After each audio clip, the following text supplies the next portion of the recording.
আসসালামু আলাইকুম রহমতুল্লাহি ওবারাকাতু।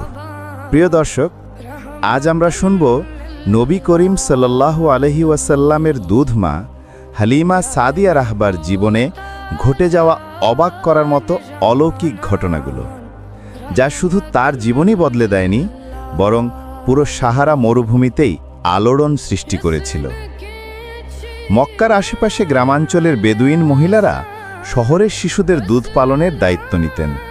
এতে তারা কিছু অর্থ বা উপহার পেতেন, যা দিয়ে সংসার চলত।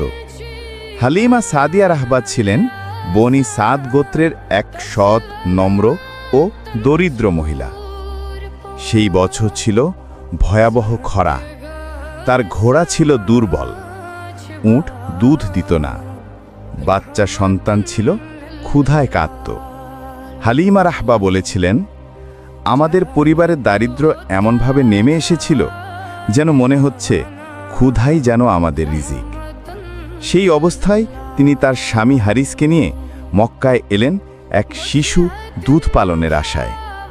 মক্কায় তখন নবীজি সাল্লাল্লাহু আলাইহি ওয়াসাল্লাম মাত্র শিশু, মুহাম্মদ ইয়াতিম, বাবাহীন।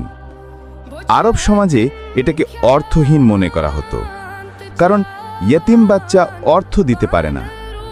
সব দুধমায়ারা নবীজির দিকে তাকাতেন, কিন্তু ফিরিয়ে দিতেন। কেউ তাকে গ্রহণ করতেন না, কারণ তিনি ইয়েতিম। হালিমা রাহবা বললেন, আমি চাইনি ইয়েতিম শিশুকে নিতে, কিন্তু আমাদের কাফেলায় আর কোনো শিশু বাকি ছিল না। তাই স্বামীকে বললাম, চলো এই শিশুটিকেই নিয়ে নেই, আল্লাহ হয়তো এতে কিছু বরকত রাখবেন। এটাই ছিল তার জীবনে পরিবর্তনের সূচনা। হালিমা রাহবা বলেন, যেই মুহূর্তে আমি শিশুটিকে কোলে নিলাম, মনের ভেতর অদ্ভুত শান্তি নেমে এলো।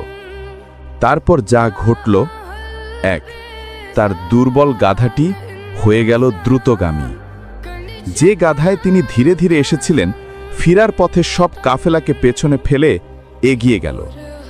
মানুষ বলল, হালিমা, তুমি কি নতুন গাধা কিনেছ? দুই, তার ছাগল বা উট দুধে ভরে গেল। যেই উট দুধ দিত না, তা থেকে প্রচুর দুধ বের হতে লাগল। হালিমার ছেলে যে ক্ষুধায় কাঁদত, সে পরদিন পেট ভরে ঘুমালো।